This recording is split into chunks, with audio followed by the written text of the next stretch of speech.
കൂട്ടുകാരെ, നിങ്ങൾ വാഹനങ്ങൾ കൊണ്ട് സഞ്ചരിക്കുന്നവരാണോ? എന്തെങ്കിലുമൊക്കെ ആവശ്യങ്ങൾക്കോ അല്ലെങ്കിൽ ജോലി സംബന്ധമായിട്ടോ ഒക്കെ എങ്കിൽ ഈ വീഡിയോ നിങ്ങൾ ഫുള്ളായി കാണുക. നിങ്ങൾ ജോലിക്ക് പോകുന്നവരാണെങ്കിൽ അയ്യോ 8 മണിക്ക് ജോലിക്ക് കയറണം, 7:50 സമയം വൈകി എന്ന് പറഞ്ഞ് വേഗം വാഹനം എടുത്ത് ജോലിക്കായിട്ട് ഇറങ്ങും. അപ്പോൾ അതിൻ്റെ അടുത്ത് ജോലി ചെയ്യുന്ന ഒരു സുഹൃത്തിനെ നിങ്ങൾ കാണുകയാണ്. അപ്പോൾ സമയം വൈകി, ഞാൻ പോകുന്നു, അവിടെ വെച്ച് കാണാട്ടോ എന്നും പറഞ്ഞ് നിങ്ങൾ വാഹനത്തിൽ നിന്ന് തന്നെ സംസാരിച്ചിട്ട് പോകും. ശരി എന്നും പറയും. പക്ഷേ ആ വ്യക്തി 40-50 സ്പീഡിൽ വരുന്നുണ്ട്. നിങ്ങൾ കുറച്ചും കൂടി സ്പീഡ് കൂട്ടി, കാരണം നിങ്ങൾക്ക് സമയം വൈകിയത് കൊണ്ട് കുറച്ചും കൂടി സ്പീഡ് കൂട്ടി നിങ്ങൾ അവിടെ വെച്ച് കാണാമെന്നും പറഞ്ഞ് പോയി. പക്ഷേ ടൗണ് എത്താറായപ്പോൾ കുറച്ച് തിരക്കെന്തൊക്കെ വന്നു. ഒരു 5 മിനിറ്റ് അവിടെ നിങ്ങൾ മെല്ലെ ഉരുട്ടിക്കൊണ്ട് പോകേണ്ടതായിട്ട് വന്നു.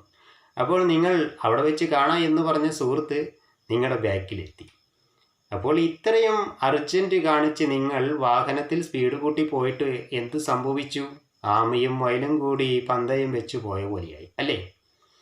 ഒരിക്കലും നിങ്ങൾ സമയം വൈകി എന്ന് പറഞ്ഞിട്ടോ അല്ലെങ്കിൽ ഏതൊരു കാര്യത്തിനാണെങ്കിലും നിങ്ങൾ ഒരിക്കലും സ്പീഡ് കൂട്ടി പോയിട്ട് കാര്യമില്ല. എപ്പോഴും ഒരു ട്രാഫിക് ബ്ലോക്കിൽ അല്ലെങ്കിൽ എന്തെങ്കിലും പെട്ട് കഴിഞ്ഞാൽ നിങ്ങളുടെ സമയം വേസ്റ്റാകും. അതേ സ്ഥാനത്ത് ക്ഷമയോടെ മെല്ലെ ആ വാഹനത്തിൽ പോയി കഴിഞ്ഞാൽ എവിടെ ബ്ലോക്ക് ഉണ്ടെങ്കിലും നിങ്ങൾക്ക് എത്തേണ്ട സമയത്ത് തന്നെ നിങ്ങൾ എത്തും. നിങ്ങളിപ്പോൾ അറമുറയെന്ന് വാഹനത്തിൽ പോയിട്ടുണ്ടെങ്കിലും ഇതേപോലെയുള്ള ഓരോ ഭാഗത്തും കുറച്ച് നിന്നിട്ട് പോയി കഴിഞ്ഞാൽ നിങ്ങളുടെ പുറകിൽ വന്ന ആളും നിങ്ങളുടെ ഒപ്പം എത്തി ജോലിക്ക് കയറും. നിങ്ങൾ ഇത്രയും സ്പീഡിലും ഭക്ഷണം പോലും കഴിക്കാതെ വീട്ടിൽ നിന്ന് ഇറങ്ങിയിട്ടുണ്ടെങ്കിലും നിങ്ങൾക്കും ആ സമയത്തെ എത്താൻ സാധിക്കുന്നുള്ളൂ. അപ്പോൾ ഏതാ നല്ലത്? സമയം വൈകിയത് എന്തായാലും വൈകി. ക്ഷമയോടെ മെല്ലെ പോവുക. ജോലി സ്ഥലത്ത് പോയി നിങ്ങൾ ജോലിക്ക് കയറുമ്പോൾ എന്താണ് ഇത്ര സമയം വൈകിയത്, നിനക്കറിയില്ല എത്ര സമയത്ത് കയറണം എന്ന് ജോലി സ്ഥലത്തുള്ള ഉടമസ്ഥൻ ചോദിക്കും. അല്ലെങ്കിൽ നിങ്ങളുടെ സീനിയർ ആയിട്ടുള്ള ആരെങ്കിലും ആണെങ്കിൽ അവർ ചോദിക്കും. കാരണം അതവരുടെ ഉത്തരവാദിത്തമാണ്.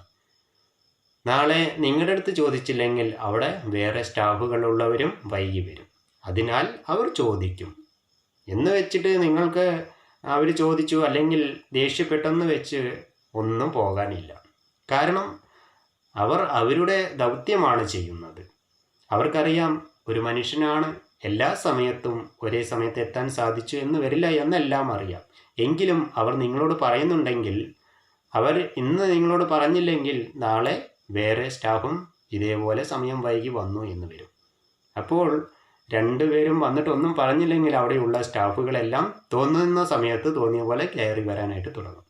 അതുകൊണ്ടാണ് അവർ നിങ്ങളോട് ചീത്ത പറയുന്നത്. അത് വിചാരിച്ച് നിങ്ങൾ അറമുറയെന്ന് പോയി ഒരു കാര്യമില്ല. സമയം വൈകിയത് എന്തായാലും വൈകി.